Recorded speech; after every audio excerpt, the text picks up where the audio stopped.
Olá, meu nome é Ana Paula, eu sou professora do Instituto Federal de Educação, Ciência e Tecnologia do Rio Grande do Norte, o IFRN. Estou aqui para apresentar o trabalho Conservação da Geodiversidade Brasileira a partir da Base Nacional Comum Curricular. Esse trabalho contou com a participação do professor Marcos Nascimento, da Universidade Federal do Rio Grande do Norte, e da professora Maria Helena Henriques, da Faculdade de Ciências e Tecnologia da Universidade de Coimbra. A educação como ferramenta de conservação da natureza e promoção do desenvolvimento sustentável é um desafio que atualmente estua em todas as áreas da ciência. É o quarto objetivo da Agenda 2030, para o desenvolvimento sustentável da ONU, porém, esse objetivo, ele abrange todos os outros por ser a base de todas as ações. Então, utilizando a Base Nacional Comum Curricular, a gente pensou em trabalhar os temas definidos nessa BNCC, de forma a utilizá-lo para preservação, conservação, divulgação da geodiversidade, não só no Brasil, mas especificamente a brasileira. Então, nosso objetivo, o objetivo dessa pesquisa, foi tornar o patrimônio geológico brasileiro assunto em sala de aula, tendo em conta a Base Nacional Comum Curricular, promovendo a aprendizagem contextualizada e, principalmente, o estímulo à conservação e divulgação deste patrimônio. Então, aqui, como a gente falou anteriormente, a educação é o quarto objetivo da Agenda 2030, porém, ele está associado, esse trabalho, ele faz com que a gente atinja também outros objetivos, como o 3, o 6, o 7, o 11, o 12, o 13, o 14, o 15 e o 17. Além desses objetivos, a gente consegue tornar os temas, as áreas de conhecimento da Base Nacional Comum Curricular, ser trabalhada de forma mais ativa, e para isso a gente vai utilizar esses elementos da geodiversidade. No caso, o Brasil tem vários projetos para a Geoparque, por que não utilizar esse ambiente de forma ativa para essa aprendizagem? A metodologia aplicada foi o levantamento inicial das leis, diretrizes e bases da educação nacional. A gente também trabalhou as diretrizes para a educação básica, o Plano Nacional de Educação e principalmente a nossa ferramenta que está em implantação, a Base Nacional Comum Curricular de 2018. Utilizamos ela de qual forma? Fizemos o levantamento das 10 competências gerais da BNCC, que estão aqui. Elas foram organizadas em uma tabela. As áreas do conhecimento, linguagem, matemática, ciências da natureza, humanas, ensino religioso. Em paralelo, as unidades temáticas e os objetivos de conhecimento que poderiam ser explorados a partir do patrimônio geológico existente, in situ ou ex situ, em uma determinada região. Lembrando que esse patrimônio geológico, ele precisa ser conservado, ele precisa ser divulgado. Quem não conhece, não preserva. Então, por que não fazer isso a partir da sala de aula? Então, a gente apresenta aqui qual é a estrutura da BNCC. Então, ela divide a educação básica em 3 etapas fundamentais. O ensino fundamental, o ensino infantil, ou educação infantil, o ensino fundamental 1 e 2 e o ensino médio. A partir dessa separação, dessas etapas, a gente utilizou quais são as áreas de conhecimento de cada uma dessas etapas. Então, no geral, a gente vai ter que as áreas de conhecimento de linguagem está dividida em língua portuguesa, artes, educação física e língua estrangeira.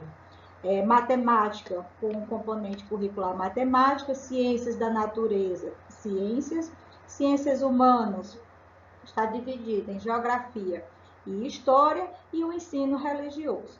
Então, a gente utilizou essas áreas do conhecimento, essa subdivisão nas competências curriculares e quais eram os objetivos ou os temas a serem trabalhados em cada uma delas. Então, a partir daí, aqui vem um resultado em relação a um exemplo para o ensino da educação infantil. Como é que isso pode ser feito? Então, aqui a gente traz quais são os direitos da aprendizagem e desenvolvimento na educação infantil. Então, a gente tem que os objetivos é a convivência, é a brincadeira, é participar, explorar, expressar, né, e conhecer-se. Então, a partir daí, a gente utilizou algumas ferramentas que têm sido trabalhadas com relação ao patrimônio geológico. Então, um dos exemplos para introduzir esse tema, né, da educação infantil seria a contação de história, que a gente traz dois materiais didáticos, né, que são livros, contos infantis, né, e recentemente publicados. Né? Tem aqui com relação a um cordel do Geoparque Seridó e um livro infantil, A Grandiosa História do Grão de Areia. Outra forma da gente trabalhar esse tema é com a musicalidade, né? Então, música ajuda muito a fixar e o aprendizado. Jogos, vídeos infantis, e aí a gente traz alguns exemplos, como Kika quer saber de onde vem e o mundo de Luna. Outra forma de introduzir esse tema é a partir das pinturas. Aí a gente tem aqui as pinturas rupestres, né, que podem ser replicadas, podem ser trabalhadas junto às crianças. Outra forma muito divertida e principalmente muito gostosa é utilizar a culinária. A exemplo do bolo que a gente chama aqui de bolo formigueiro, que é esse bolo clarinho com pinguinhos escuros de chocolate. A gente faz comparação com as rochas graníticas, por exemplo. Né? Fazer caminhadas dentro e nas proximidades da escola, como a gente está vendo aqui, esta rua que fica aqui no centro histórico de Natal, no qual você percebe que todo o piso é feito de uma rocha e essa rocha está ex situ. Ela é natural do litoral, né, do Rio Grande do Norte, então é uma forma também de você demonstrar, né, introduzir esse tema do patrimônio geológico. Outra forma são as visitas guiadas aos museus, né, ou geoparques. Então, nesse sentido, a gente traz como o professor poderia trabalhar esses temas. Então, aqui eu trouxe o exemplo, né, do elemento da geodiversidade, que é o geossítio Cruzeiro de Cerro Corá. O geossítio é esse maciço que a gente está aqui, né, essa intrusão. Então, a partir daqui, a gente tem uma visão geral da cidade de Cerro Corá. Ele separaria numa coluna qual é o tema, né? Quais são os conteúdos didáticos. Então, eu coloquei aqui a dinâmica externa da Terra, o que ele trabalharia a partir desse elemento da geodiversidade. Os tipos de rochas magmáticas, sedimentares e metamórficas, a questão da paisagem, né? A variação da paisagem, os processos erosivos, né? E a dinâmica interna da Terra, né? Aí a deformação dúctil, o magmatismo. Então, assim, são vários pontos que o professor, a partir dessas informações, poderia trabalhar. Quais os objetivos didáticos específicos? Então, ele teria que explicar a contribuição dos agentes erosivos para a formação e alteração da paisagem, né? Explicar a influência das litologias na modelação da paisagem, como ocorreu o acúmulo de água e a formação do açude, né, a interferência humana. Então, vários pontos podem ser abordados a partir de um geossítio. Isso vai depender da área de conhecimento que o professor está trabalhando. Dessa forma, a gente mostra aqui como seria trabalhado isso. Então, aqui a gente tem a Base Nacional Comum Curricular. Nesse caso aqui, o exemplo é no Fundamental 1 e 2, do 1º ao 9º ano. A gente separou que são áreas do conhecimento, né? Então, linguagem, como a gente viu anteriormente, está dividida em língua portuguesa, arte, educação física e língua estrangeira.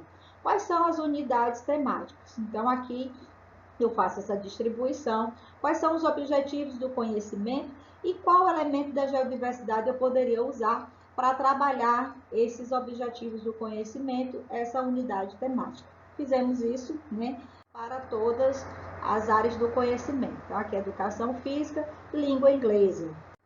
Para matemática, o que poderia ser trabalhado e quais elementos, né? Ciências da natureza, a gente tem aqui quais são as unidades temáticas da ciência, quais são os objetivos do conhecimento e qual elemento da geodiversidade poderia ser trabalhado.